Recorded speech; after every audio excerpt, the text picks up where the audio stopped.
So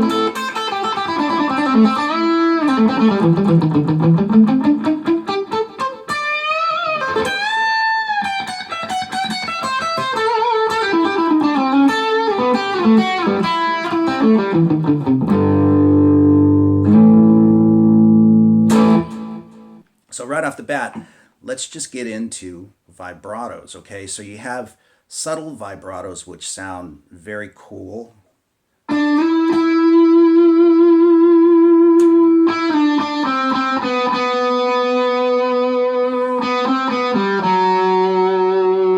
And you're just kind of rocking the wrist. I think there's a classic video somewhere of Clapton talking about that, about rocking the wrist. And I definitely find that to be true, especially for those nice, smooth, round vibratos.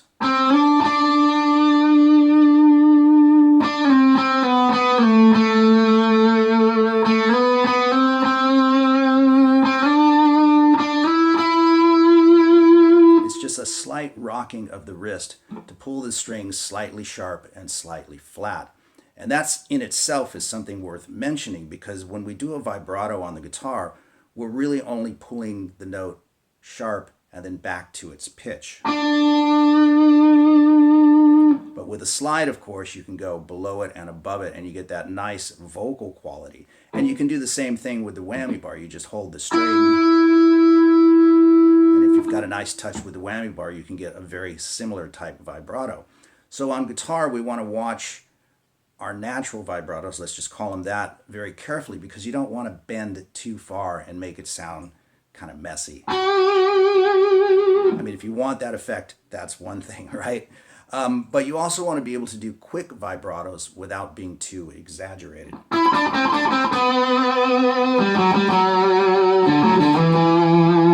When you want that sound. So you're just cranking your wrist and pulling harder and harder. But it's nice to develop a really sweet vibrato sound.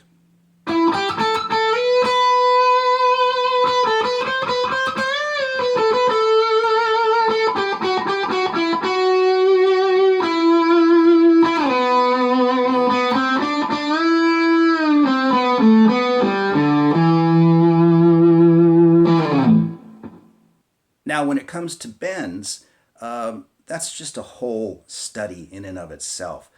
Because you want your pitch to be as good as possible, of course, and you want to have a nice solid technique with bends using whole steps and half steps.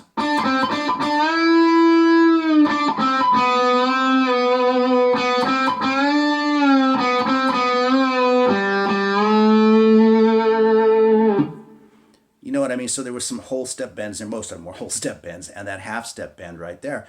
And that's a cool thing to practice. You can just run a scale like an A minor scale on one string and get into those bends where the half steps are and where the whole steps are.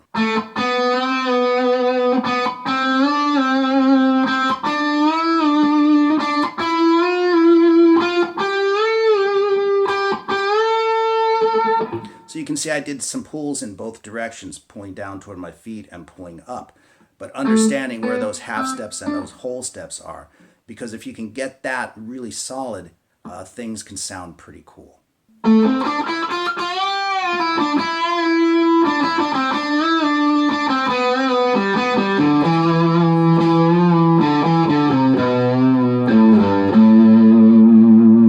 it's just knowing the scale, right? Just knowing the scale and where those half steps and whole steps are, as I say. Then there are those times when you want to incorporate vibrato into your bends, and that can be really tricky, but it's such a great sound, right? So you might bend a note, and you want to give it a little quiver or a little shake, or just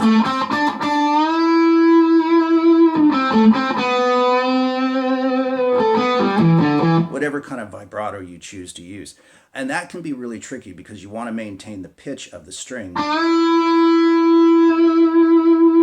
and apply a little rocking of the wrist to it as well. And that can be really tasty with those half step and whole step bends. Maybe not doing a vibrato every time, but once in a while.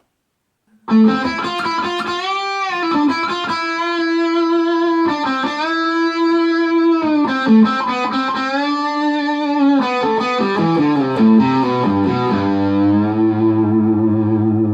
of a exaggerated example, but you get the idea.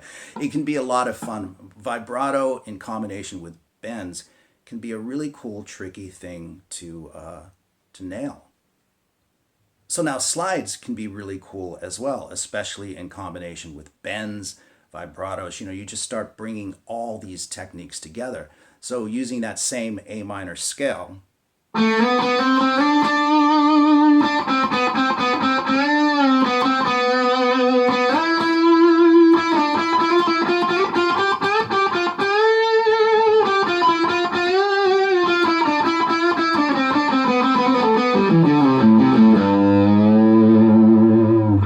so you just kind of get a combination of all of that going, and you get some really cool phrases going that way. And that's something I want to talk about. I have to mention, I did want to do a lot more live playing in this, but this stream is going to end up being way too long. So maybe I'll save that for the next time around. But I do want to talk about phrasing and how important that is. To be able to tap your foot and play a multitude of phrases. You know, you've got this. So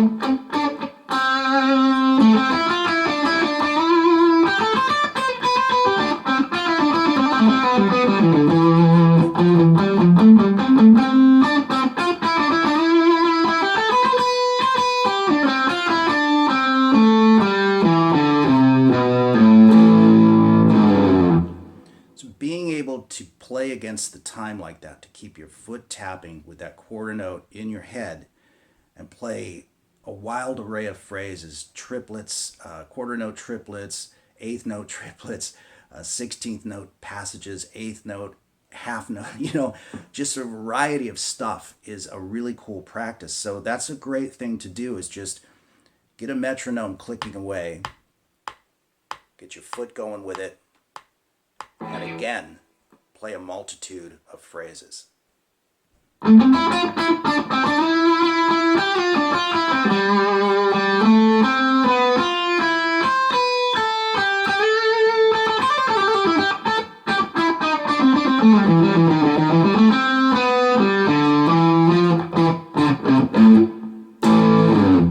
It's a really great practice, and it can really enhance your solos. You know, it brings a lot of, well, wonderful phrasing to your playing. So when it comes to hammer-ons and pull-offs, I kind of take the same approach as I do with slides and bends. You want them to be as smooth as possible, unless, of course, you're intentionally looking for something different. In which case, you can go for that, of course. But one thing I've always told my students a lot of times when they practice hammer-ons and pull-offs is they're not real even. So if you play a phrase like I've been playing a couple of times here, you want that to be even, unless you don't want it to be even, if you know what I mean. If you're intentionally going for something else, then you can always do that.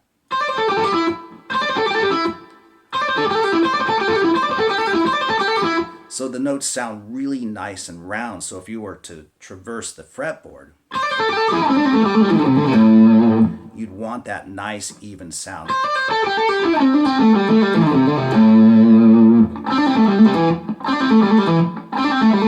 You know, and what I'm getting at is you don't want it to sound like where one is maybe faster than the other. You want them to be nice and even, and again, a metronome can really help with that a lot. And of course, developing good, you know, with all your fingers. You can see I'm using the pick minimally.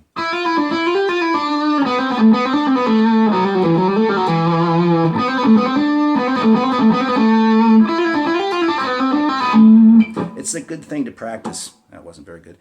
It's a good thing to practice and keep your hammer-ons and your pull-offs nice and even. And again, I can't stress enough how much a metronome can help with that, because you can really hear if the phrasing is kind of jagged and broken up.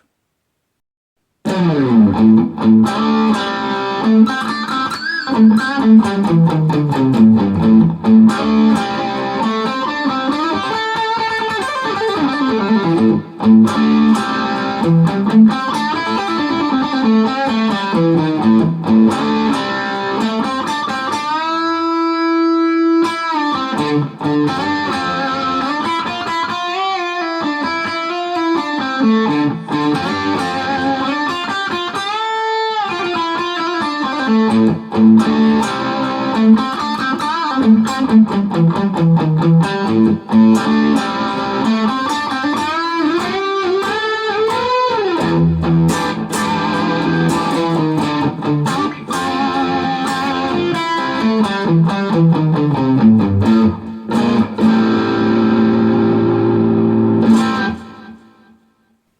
along with that, I'd like to take this opportunity to thank everyone who has subscribed to the channel, who supports the channel, all the wonderful comments that you guys leave. It's just great. I really enjoyed doing it, and I plan to keep on doing it for a while, okay? So, we'll see everybody real soon. Take care.